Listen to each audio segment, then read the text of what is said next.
흔히 뭐 다 사람에게는 때가 있는 법이다 이런 말을 하잖아요. 그리고 좀 웬만큼 살아보신 분이면 아 이게 그때가 아니라 저때였으면, 저 사람은 이때가 아니라 저때 만났으면, 이런 이제 수많은 이른바 우리가 흔히 타이밍이라고 말하는 것에 대해서 이렇게 자연스러운 지혜가 생길 때가 있습니다.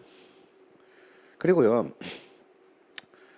모든 것에는 또 때가 있는 반면에 고유의 쓰임이 있습니다. 망치는 못을 뽑거나 못을 박는 것이지, 예를 들어서 아무리 좋은 칼이 있다 하더라도 그 칼로는 못을 박을 수는 없어요.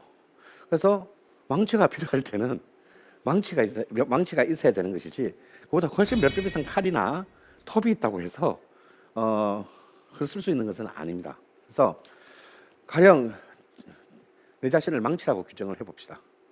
그럼 이 망치의 쓰임이 있는 곳에서 써야 되는데,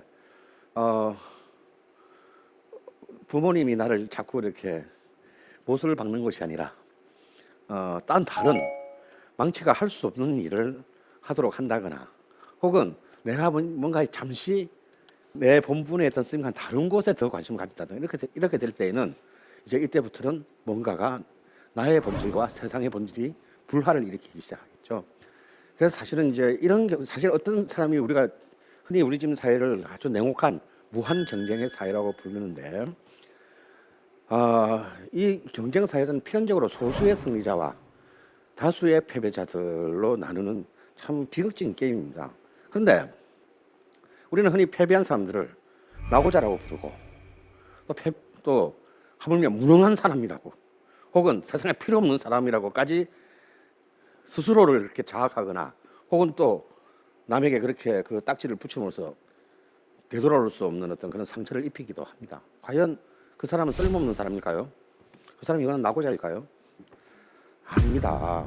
그런데 우리는 전부 다 각기 다른 쓰임을 갖고 있는 사람들인데 왜 전부 다 공부 잘해야 되는 건가요? 예? 아니, 반에서 이론적으로 1등은 한 명밖에 없는데 왜 35명의 부모님들은 다 자기 자식을 1등으로 만들려고 하는 겁니까? 1등은 한 명뿐이고요. 1등이 아닌 자는 30명 이상입니다. 그러면 1등이 아닌 자가 되기 쉽겠어요? 1등인 자가 쉽겠어요?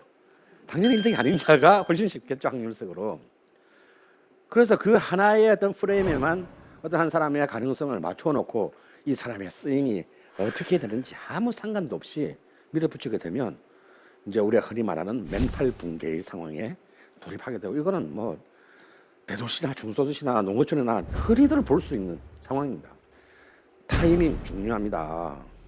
공부해야 될 때 공부해야 되고, 호기심 가야 될 때 호기심 가야 되고요.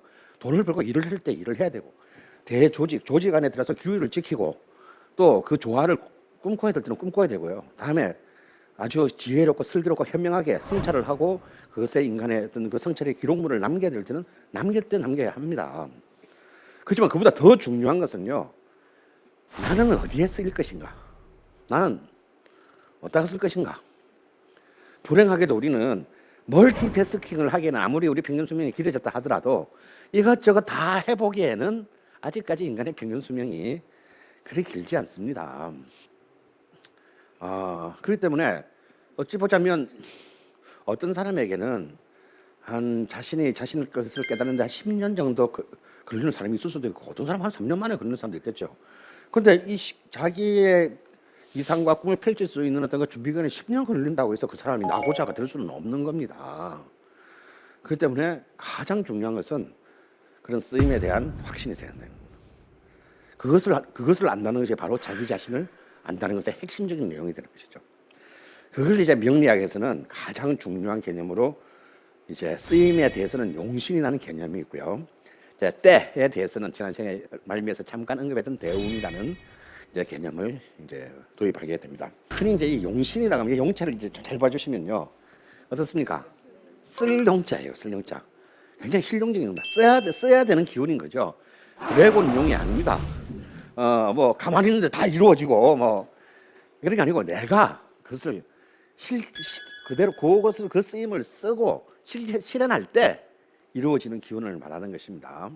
또 다시 한번 말씀드리지만 대운이라는 것은 뭐 아주 나한테 호의적이고 굉장히 운이 좋은 때를 말하는 것이 아니고, 나의 운의 단위를 만들어내는 큰 시간 단위, 10년이라는 시간 단위를 의미하는 것뿐이다라는 겁니다. 자, 우리가 이미 지난 시간에 배웠던 음양오행을 바탕으로 본다면 이제 우리는 좋고 나쁜 사주라는 것은 실제로 존재하지 않는다라는 것을 알게 됐습니다. 실제로 봉건 시대 때의 명리학은 뭐 기한 사주니, 뭐 천한 사주니, 뭐 귀격이다, 천격에 대해서 사실은 이 명식에서도 계급을 나눴습니다. 저는 그것은 이제 날 갖고 버려야 되는 유산이라고 생각해요. 그때는 어쩔 수 없는 신분제 사회였기 때문에 저는 그렇다고 봅니다. 그래서 이제 그 유명한 이제 고전에 보면 거지의 사주라는 게 있어요. 아마 중국의 어떤 거지로 살다가 힘들게 살다가 간 사람의 사주를 가지고 이제 거지의 사주라는 게 있는데요. 저는 그 사주를 보면서 그렇게 생각했습니다. 아니, 이 사주를 가진 사람은 지난 한 1000년간 적어도 몇십만 명은 될 터인데, 중국 인구가 많으니까요. 그러면 그 사람들이 전부 다 거지로 살았다는 걸 증명할 수 있을까요? 아닙니다. 그리고 확신컨대 그와 똑같은 사주를 가진 사람이 다 거지로 절대 살지 않았을 겁니다. 그러다 그 사람의 사주를 자세히 보니까 이 사람이 그렇게 나쁜 사주를 가진 사람도 아니고요. 오히려 크게 성공할 수 있는 사주이기도 했습니다. 하다못해 밥집이라도 했으면, 신용문 객잔이라도 열었으면 크게 돈을 벌 수도 있는 사주라고 저는 보았거든요. 근데 아마 자기가 잘못된 일을 하다가 망해서 거지로 죽었을 뿐이에요. 그런데 그걸 거지의 사주다? 천한 사주다? 라고 규정한다는 것은 그건 폭력이죠. 이론이 아닙니다.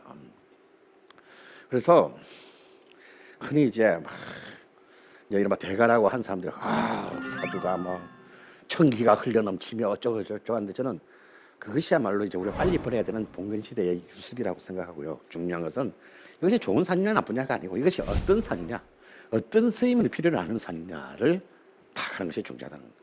다시 말해서 명리학은 그런 무슨 그 기하냐 천하냐를 갖다가 이렇게 나누는 어떤 그런 판별식이 아니고 각자마다의 맞춤형, 각자마다 어떤 하나의 그 통합적인 것이 아니라 사람마다 우리 얼굴이 다 다르듯이 각기 다 다른 성격의 인생 설계와 전략 전술을 세울 수 있게 만드는 바로 그런 논이다라고 봐야 하는 것입니다.